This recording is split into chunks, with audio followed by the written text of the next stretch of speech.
Juízes, capítulo de número 3, vamos ler alguns versículos da palavra de Deus.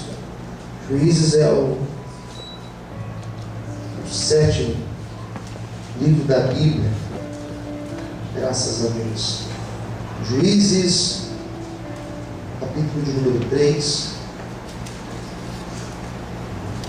tem Josué, depois de Josué temos o livro de Juízes, graças a Deus. Quem já encontrou, diga amém. Amém. 12, Juízes 12 diz assim: porém, os filhos de Israel tornaram a fazer o que parecia mal aos olhos do Senhor. Então o Senhor esforçou a Eglon, rei dos Moabitas, contra Israel. Portanto, fizeram o que parecia mal aos olhos do Senhor. E ajuntou consigo os filhos de Amon e os amalequitas e os feriu Israel, e tomaram a cidade das palmeiras. Os filhos de Israel serviram a Eglon, rei dos Moabitas, 18 anos. Então os filhos de Israel clamaram ao Senhor, e o Senhor lhes levantou um libertador, Eude, filho de Gerá, benjamita, homem canhoto. E os filhos de Israel enviaram pela sua mão um presente a Eglon, rei dos Moabitas. E Eude fez uma espada de 2 fios, do comprimento de um côvado, e cingiu-a por debaixo das suas vestes, a sua coxa direita. E levou aquele presente a Eglon, rei dos Moabitas. E era Eglon homem muito gordo. Sucedeu que, acabando de entregar o presente, despediu a gente que o trouxera o presente. Porém voltou do ponto em que estão as imagens de escultura ao pé de Gilgal, e disse: tem uma espada, tem uma palavra secreta para ti, ó rei. Este disse: cala-te. E todos que lhe assistiram saíram de diante dele. Eude entrou no cenáculo fresco que o rei tinha para si só, onde estava sentado, e disse: Eude, tenho para ti uma palavra de Deus. E levantou-se da cadeira. Então Eude estendeu a sua mão esquerda e lançou mão da espada da sua coxa direita. Ele cravou no ventre, de tal maneira que entrou até a empunhadura após a folha, e a gordura encerrou a folha, porque não tirou a espada do ventre, e saiu-lhe o excremento. Então Eude saiu à sala, cerrou sobre ele a porta do cenáculo e as fechou. E disse ele: vieram os teus servos e viram, e eis que as portas do cenáculo estavam fechadas. E disseram: sem dúvida, está cumprindo os seus pés na recâmara do cenáculo fresco, esperando até se enfastiarem. Eis que não abriu as portas do cenáculo. Então tomaram a chave e abriram-na, e eis o seu senhor estendido morto na terra. Eude escapou enquanto eles se demoraram. Ele passou pelas imagens de escultura e escapou para Seirá. Sucedeu que, entrando ele, tocou a buzina nas montanhas de Efraim. Os filhos de Israel desceram com ele as montanhas, e ele diante deles. E disse-lhes: segui-me, porque o Senhor vos tem dado aos vossos inimigos, os moabitas, na vossa mão. E desceram após ele e trouxeram-no os valos do Jordão e a Moabe, e a nenhum deixaram passar. E naquele tempo feriram os moabitas uns 10.000 homens, todos corpulentos e todos homens valorosos. Não escapou nenhum. E assim foi subjugado Moabe naquele dia, debaixo da mão de Israel. E a terra sossegou por 80 anos. Depois dele foi Sangar, filho de Anate, que feriu 600 homens dos filisteus com uma aguilhada de bois, e também ele libertou a Israel. A igreja diga amém. Amém. Vamos orar. Fala conosco, Senhor, nesta noite. Palavra ferida. Creio que nesta noite o Senhor tem algo muito especial para falar conosco. Nos abençoe, ministra a Tua palavra em cada coração. Em nome de Jesus. Amém. Você pode aplaudir o Senhor nessa noite? Glória a Deus.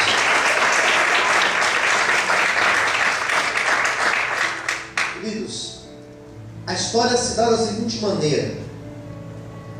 Depois que Moisés morre, logo quem assume a liderança, não era um rei, mas era um líder, foi Josué. E Josué foi um homem que teve a experiência de andar com Moisés. E não só isso, mas ele teve as suas próprias experiências com Deus. Ele, por exemplo, viu Deus abrir o Rio Jordão. Ele, por exemplo, viu Deus derrubar as muralhas de Jericó. Hoje nós ouvimos essas palavras e acreditamos nela pela fé. Hoje nós ouvimos pregações que falam sobre Jericó, sobre o Rio Jordão, e nós acreditamos que nós temos fé. E tentamos, de certa forma, atualizar essas palavras e pensar nessas palavras relacionadas com os nossos problemas, com as nossas crises, com as nossas dores. E acreditamos que da mesma forma que Deus deu vitória a esse povo no passado, Ele pode fazer no presente. Porém, Josué, ele teve a experiência de passar por tudo isso. Mas a Bíblia vai dizer que Josué morre. E com a morte de Josué, começa a história dos juízes. E o primeiro juiz que Israel teve, depois morte do homem chamado Josué, foi um homem, um líder da tribo de Benjamim, chamado Otiniel. Ou melhor, da tribo de Judá, chamado Otiniel. E Otiniel, já preguei sobre ele aqui, foi um homem muito de Deus, muito. Dos juízes que Israel teve, ele talvez foi o melhor, um dos melhores. Por quê? Ele fez o certo. E Otiniel, o leão de Deus, Otiniel significa isso. Foi um homem que governa com justiça, um homem sério, um homem sóbrio. E foram 40 anos em que Israel experimenta o que nós chamamos de estabilidade. Foram 40 anos que não houve mais guerras. Foram 40 anos que não houveram situações onde Israel pereceu. Eles prosperaram nesses 40 anos. Mas Otiniel morre. E com a morte de Otiniel, depois de 40 anos, onde Israel teve estabilidade, houveram 18 anos, em que Israel se afasta da presença de Deus, a tal ponto, que eles começam a sofrer e a passar, como que fosse um filme, as mesmas opressões que eles tinham sofrido lá atrás. Eles agora começam a sofrer de novo. Os mesmos moabitas que eles já tinham derrotado, eles agora voltam. Eles voltam com mais força. Parece um fantasma que volta. Parece que o que já estava superado volta e volta com mais força. A vida, ela tem esses momentos. Superamos situações da nossa vida.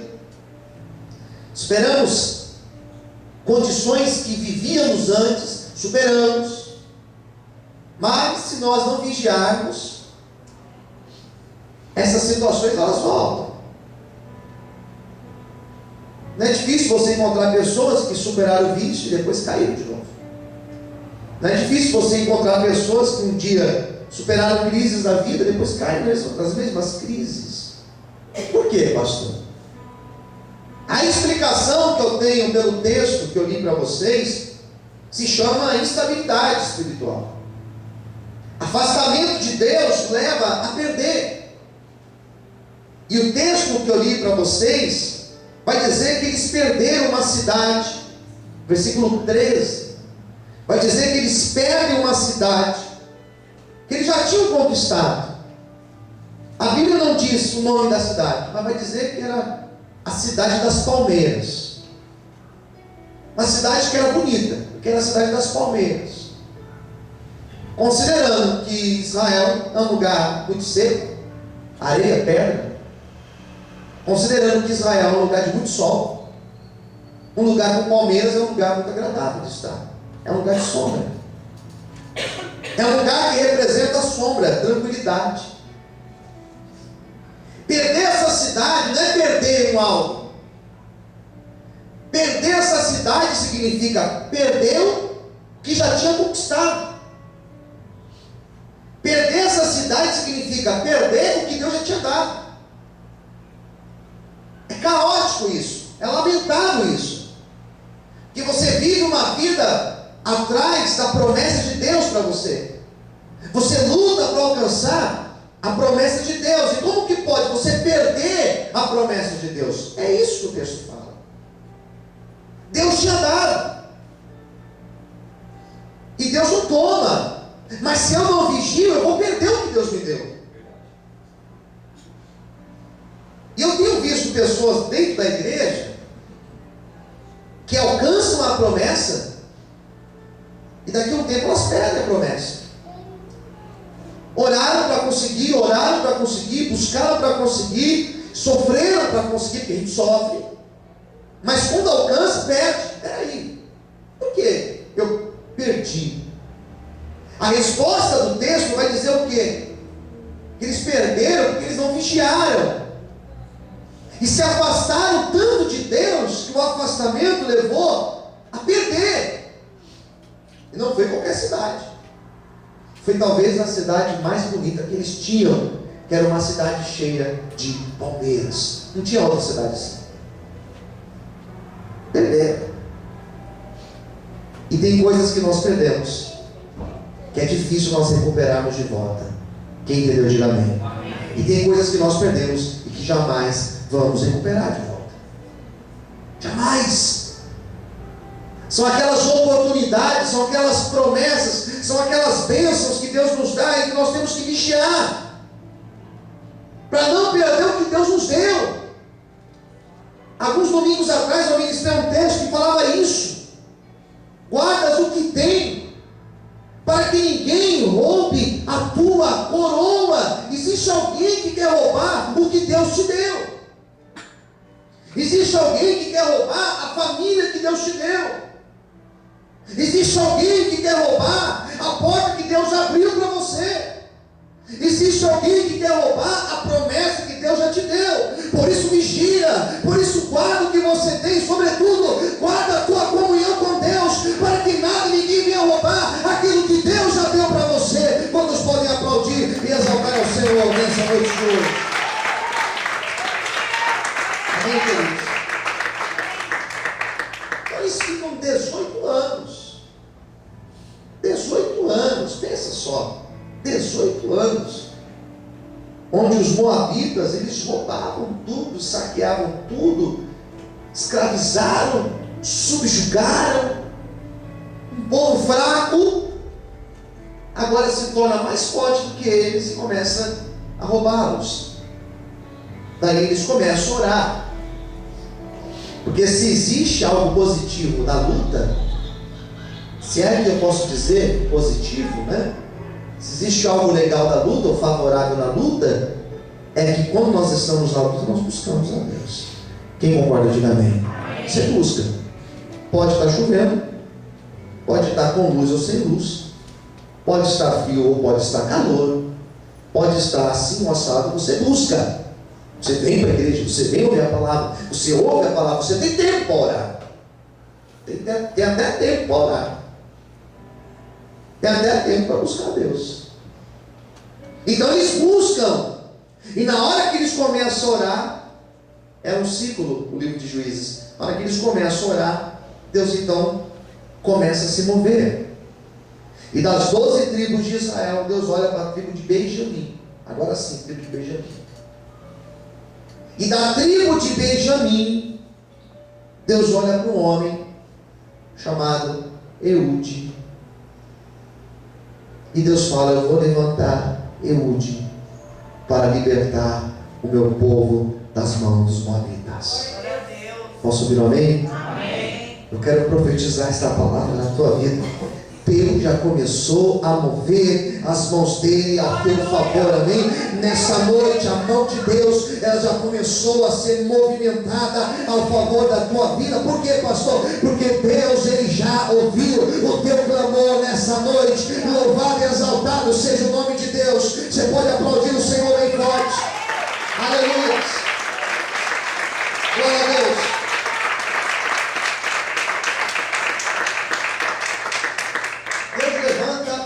Eude. A Bíblia não fala muito sobre ele. A Bíblia fala da sua origem, Benjamim.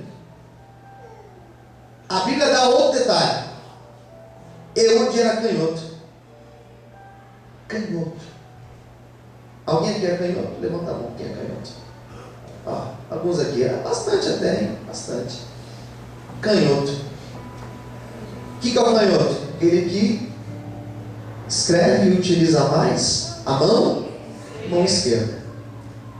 Aquele que para jogar bola usa mais o pé esquerdo. Ser canhoto hoje é normal.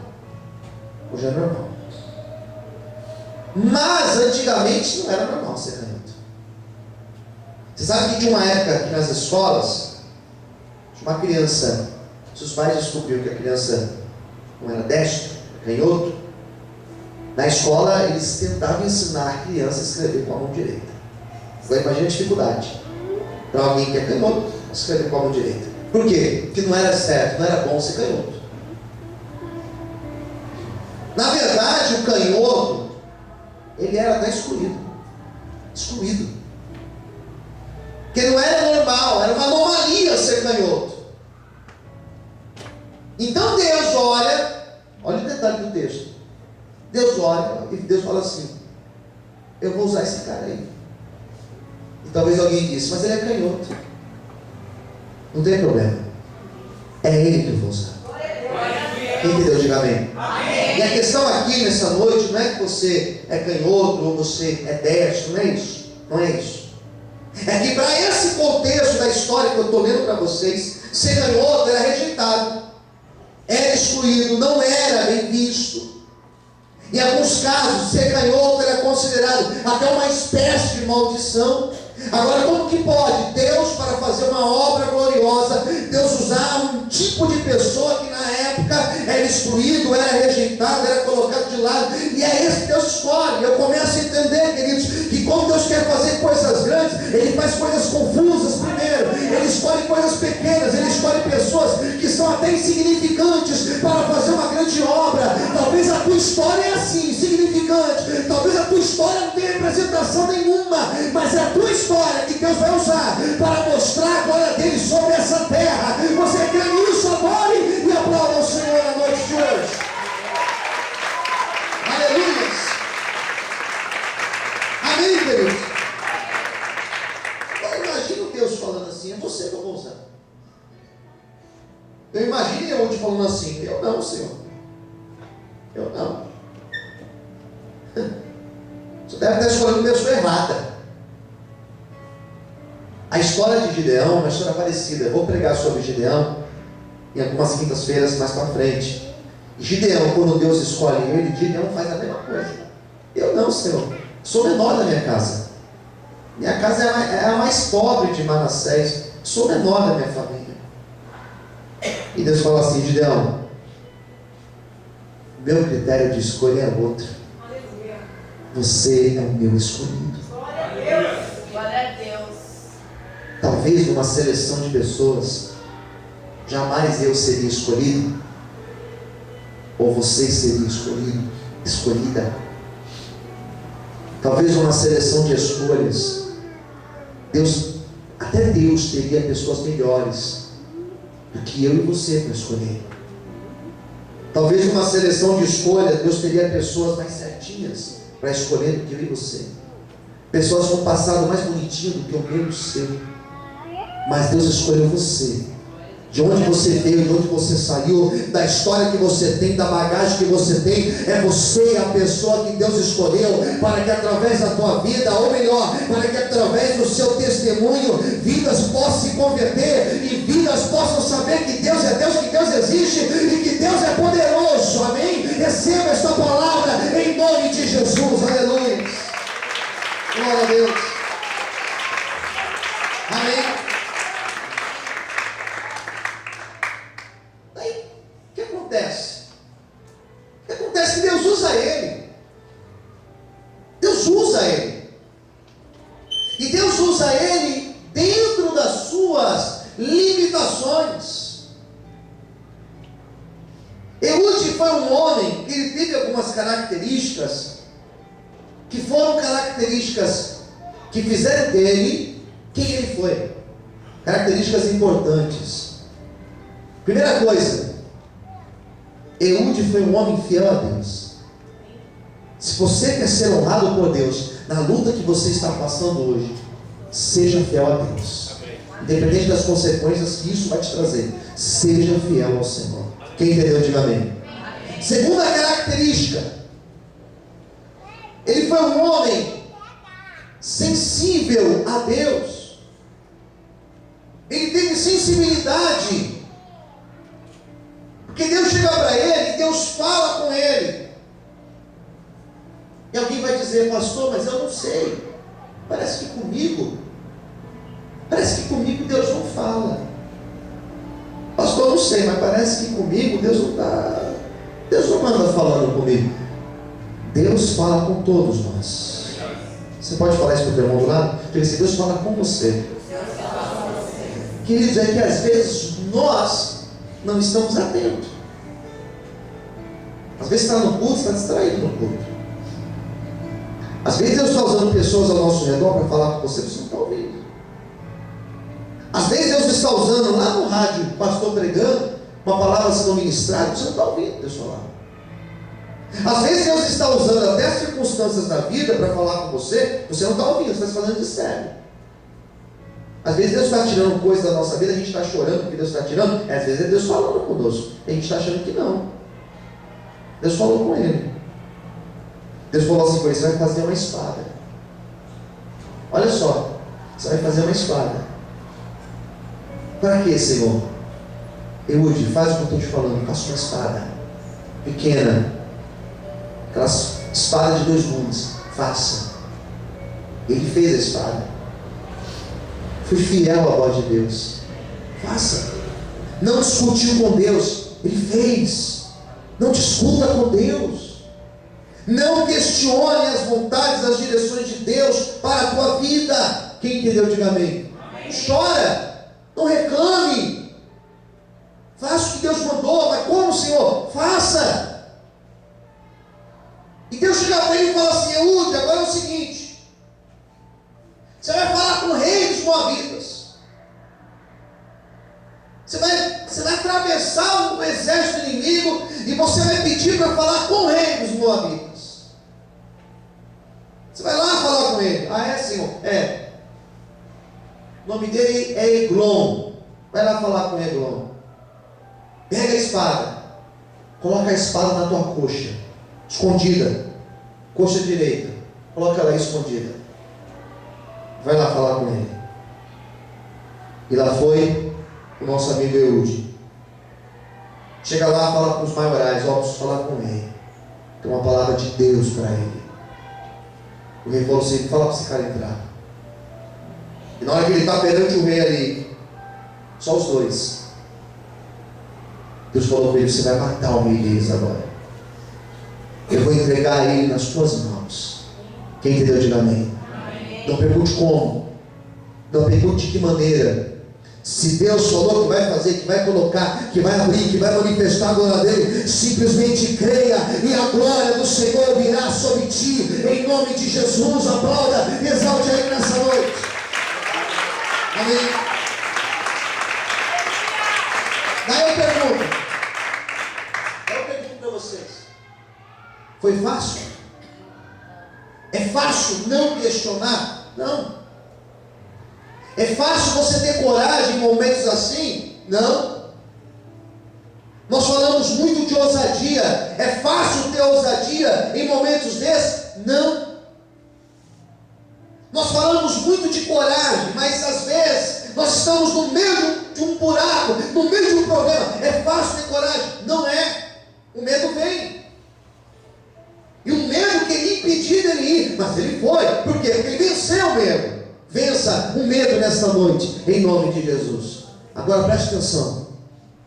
Quando ele estava ali perante o rei, Deus falou assim: pega a espada e fira ele. Ele pega a espada com a sua mão esquerda. Ele fere o rei no lado. Diz a Bíblia que o rei cai morto. Ou seja, Deus entregou nas mãos dele o inimigo. Eu quero hoje profetizar: levante suas mãos aos céus, que Deus vai entregar nas suas mãos os teus inimigos, e a vitória será tua, em nome de Jesus. Diz o Senhor para você nessa noite, amém? Você pode aplaudir para Deus. Aleluia. Ele fere a espada, fica lá, ele deixa lá a espada lá, limpa as mãos, sai pela porta da frente, encosta a porta, como se nada tivesse acontecido. Quem entendeu, diga amém. Amém. Vai embora. O exército inimigo não entendeu nada, não achou que nada tinha acontecido, achou que estava tudo normal, queridos. Ele simplesmente vai embora. Só no final do dia que os inimigos perceberam que o rei estava muito quieto, que eles foram lá ver, e diz a Bíblia que o rei estava morto. A história vai dizer no versículo 28, pega a sua Bíblia. Olha o que diz o versículo 28. Vamos lá, versículo 27, melhor dizendo. E sucedeu que, entrando ele, tocou a buzina nas montanhas de Efraim. Os filhos de Israel desceram com ele das montanhas, e adiante deles. E disse-lhes, 28 agora, hein? Disse-lhes: segue-me, porque o Senhor vos tem dado aos vossos inimigos, os moabitas, na vossa mão. Desceram após ele, tomaram os vales do Jordão e a Moabe, e a nenhum deixaram passar. Percebe que aqui no texto tem um jogo de ideias. Aqui no texto tem um jogo de palavras. Qual que é o jogo de palavras que aparece no texto? Silêncio e tocar a buzina. Repita comigo: silêncio. Silêncio. Agora diga assim: tocar a buzina. Tocar a buzina. É um jogo que tem aqui. Porque ele sai em silêncio. Ele sai da sala do rei em silêncio. Não fala nada. Tem momentos na nossa vida que nós temos que ficar em silêncio. Tem momentos que nós temos que nos calar. Estou esperando uma bênção. Espere ela em silêncio. Estou esperando Deus fazer isso lá onde eu estou trabalhando, pastor. Estou orando. Ora e fique em silêncio. Estou passando por uma afronta na minha vida. Estou passando por uma perseguição na minha vida. Passe em silêncio. Não murmure. Foi um momento do silêncio. Mas quando ele chega na sua terra, quando ele coloca o pé na sua terra, Deus fala para ele: agora você vai subir na montanha, e você vai tocar a buzina, e você vai chamar todos os homens para te seguirem, e eu vou dar vitória para vocês perante os inimigos. Tem momento de silêncio, mas tem momento também de tocar a buzina e de testemunhar aquilo que Deus fez. Pode ser que hoje você esteja em silêncio, mas é a hora de você tocar a buzina e cantar o hino da vitória. Esse tempo está chegando, diz o Senhor para você nessa noite. Aleluia. Quantos podem pedir e exaltar a Deus? Aleluia. Você pode aplaudir o Senhor?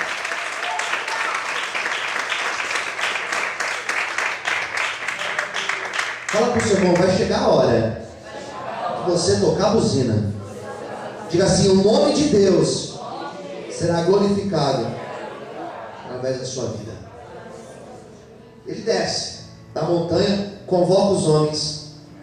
E a frase, olha só, versículo 28. Ele falou assim: segue-me. segue-me. Siga o meu exemplo. Siga o meu exemplo. Por que ele foi honrado por Deus, pastor? Olhe para mim. Por que ele foi honrado por Deus? Porque ele era exemplo. Só pode dizer, segue-me, aquele que é exemplo. Por que Eude foi honrado por Deus, pastor? Porque ele tinha testemunho. Porque ele fazia certo. Tem dificuldade, pastor, de fazer o certo. Então o tempo de Deus te honrar vai demorar mais ainda. Eu costumo dizer, e se todos seguirem o nosso exemplo? Se as pessoas seguirem o teu exemplo, por exemplo, onde você trabalha, se todos forem um profissional igual você é, nós que temos filhos, e se os nossos filhos seguirem o nosso exemplo, mas na íntegra, se eles forem igual nós somos, não, melhor não, pastor, não, eu não sou exemplo, sinto muito, o tempo de Deus te honrar vai demorar um pouco mais ainda. Eude foi um homem honrado porque ele falou assim, segue-me. Paulo falou isso uma vez, sejam meus imitadores, porque eu tenho imitado a Cristo. Pregar é fácil, irmãos. Cobrar é fácil. Dar exemplo, dar testemunho é papel de cristão de verdade. Quem entendeu, diga amém. Ser honesto, ser alguém correto na vida, papel de cristão de verdade. Às vezes nós queremos que Deus faça, que Deus honre, que Deus abençoe. Pastor, eu tenho vindo na igreja, pastor, eu venho no culto da terça, eu venho no culto na quinta, eu venho aos domingos, tá? E o resto? E a vida? E o testemunho? E a postura em casa? E a postura quando ninguém está vendo? E a postura quando nós estamos sozinhos? Achamos que ninguém está vendo, mas existem dois olhos nos observando lá de cima, dizendo, filho, não é assim, filha, não é por aí não, você quer que eu faça a tua vida, então ande certo, daí a minha glória, ela virá sobre ti, amém? Quantos podem aplaudir e exaltar o Senhor nessa noite? Amém? Acho que é fácil, acho que é para qualquer um ser honrado por Deus. A história de Eude, irmãos, é menos um capítulo. É um negócio desse tamanho só. Mas nos ensina muito. Só essa frase, segue-me, significa o quê? Eu sou exemplo para vocês. Coragem, ousadia, perseverança, testemunho. Pode fazer o que eu faço. E vai ser sua bênção e vitória em nome de Jesus. Seguiram Eude, lutaram contra os inimigos. Derrotaram os inimigos. Derrotar os inimigos. O texto vai dizer que não escapou nenhum sequer escapou. Daí olha como que diz o último versículo aqui, eu vou encerrar a pregação, é o 30. Assim foi subjugado Moabe naquele dia, debaixo da mão de Israel, e a terra, ela sossegou, ela teve paz, por quantos anos? 80 anos. Amém, amados? Amém. Teve paz. 80 anos. Quer dizer que o testemunho de um homem, quer dizer que a postura de um homem sequer, pastor, canhoto, rejeitado, excluído, quer dizer que a postura dele promoveu paz por 80 anos. Sim. Promoveu prosperidade por 80 anos. Quem entendeu, diga amém. Com certeza Eude não viveu 80 anos, mas o reflexo da tua vida ecoou por muito tempo.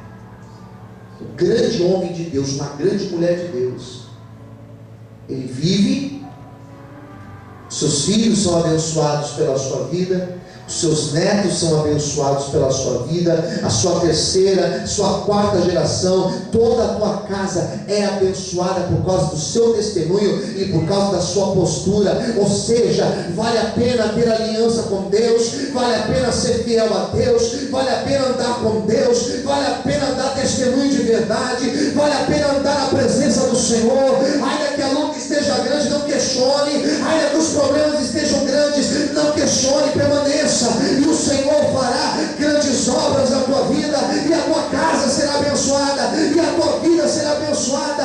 Deus não vai simplesmente abençoar, mas Deus vai trazer paz sobre a tua vida.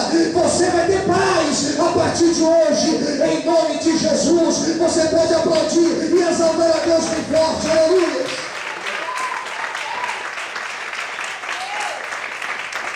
Você pode aplaudir o Senhor.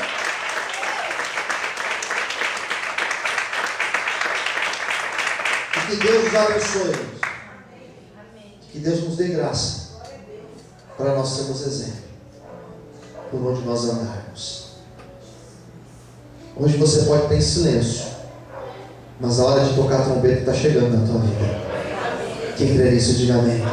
Vamos ficar em pé para a gente orar. Eu convido você a fechar os teus olhos agora. Eu estou